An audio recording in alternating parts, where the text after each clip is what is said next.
The Raven by Edgar Allan Poe. Once upon a midnight dreary, while I pondered, weak and weary, over many a quaint and curious volume of forgotten lore, while I nodded, nearly napping, suddenly there came a tapping, as of someone gently rapping at my chamber door. "'Tis some visitor," I muttered, tapping at my chamber door, "only this, and nothing more." Distinctly I remember it was in the bleak December, and each separate dying ember wrought its ghost upon the floor.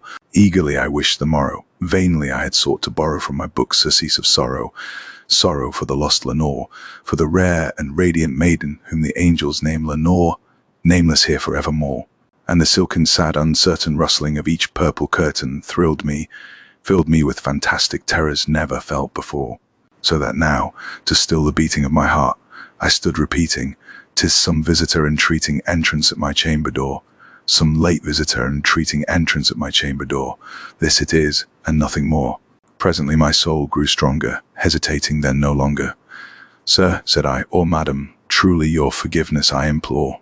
But the fact is, I was napping, and so gently you came rapping, and so faintly you came tapping at my chamber door, that I scarce was sure I heard you. Ere I opened wide the door. Darkness there and nothing more. Deep into that darkness peering, long I stood there wondering, fearing, doubting, dreaming dreams no mortal ever dared to dream before. But the silence was unbroken, and the darkness gave no token, and the only word there spoken was the whispered word, 'Lenore!' This I whispered, and an echo murmured back the word, 'Lenore!' Merely this, and nothing more. Back into the chamber turning, all my soul within me burning, soon I heard again a tapping somewhat louder than before. "Surely," said I, "surely that is something at my window lattice. Let me see then what thereat is, and this mystery explore. Let my heart be still a moment, and this mystery explore. 'Tis the wind and nothing more." Open here I flung the shutter, when, with many a flirt and flutter, in there stepped a stately raven of the saintly days of yore.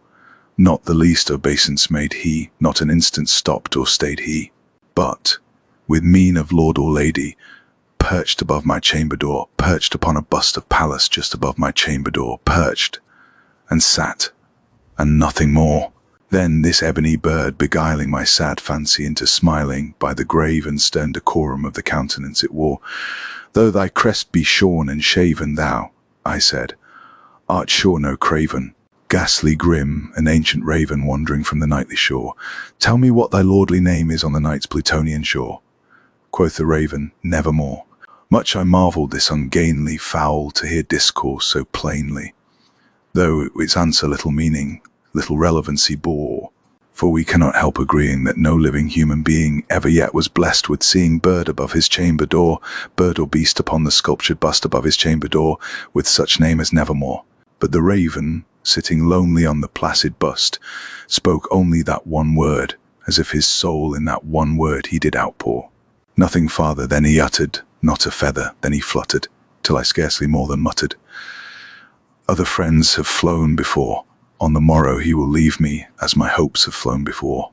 Then the bird said, "Nevermore," startled at the stillness broken by reply, so aptly spoken. "Doubtless," said I. "What it utters is its only stock and store caught from some unhappy master, whom unmerciful disaster followed fast and followed faster, till his songs one burden bore, till the dirges of his hope that melancholy burden bore, of nevermore." But the raven still beguiling all my sad soul into smiling, straight I wheeled a cushioned seat in front of bird and bust and door. Then, upon the velvet sinking, I betook myself to linking fancy unto fancy, thinking what this ominous bird of yore, what this grim, ungainly, ghastly, gaunt, and ominous bird of yore meant in croaking, "Nevermore." This I sat engaged in guessing, but no syllable expressing to the fowl, whose fiery eyes now burned into my bosom's core. This and more I sat divining, with my head at ease reclining on the cushion's velvet lining that the lamplight gloated o'er, but whose velvet violet lining with the lamplight gloating o'er, she shall press, nevermore. Then methought the air grew denser, perfumed from an unseen censer, swung by angels whose faint footfalls tinkled on the tufted floor. "Wretch," I cried, "thy God hath lent thee, by these angels he hath sent thee respite and nepenthe from thy memories of Lenore." Quaff, Oh, quaff this kind nepenthe, and forget this lost Lenore. Quoth the raven, Nevermore. Respite and nepenthe from thy memories of Lenore. Quaff, oh quaff this kind nepenthe, and forget this lost Lenore. Quoth the raven, Nevermore. Prophet, said I, thing of evil, prophet still, if bird or devil. Whether tempter sent, or whether tempest toss thee here ashore, desolate yet all undaunted, on this desert land enchanted, on this home by horror haunted, tell me truly, I implore, is there balm in Gilead? Tell me, I implore. Quoth the raven, Nevermore. Prophet, said I, thing of evil, prophet still, if bird or devil, by that heaven that bends above us, by that God we both adore, tell this soul with sorrow laden, if, within the distant Aden, it shall clasp a sainted maiden, whom the angels name Lenore. Clasp a rare and radiant maiden, whom the angels name Lenore. Quoth the raven, Nevermore. Be that word our sign of parting, bird or fiend, I shrieked, upstarting.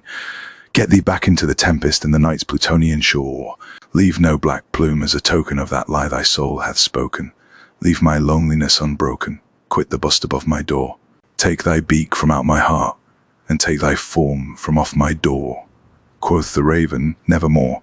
And the raven, never flitting, still is sitting on the pallid bust of Pallas, just above my chamber door.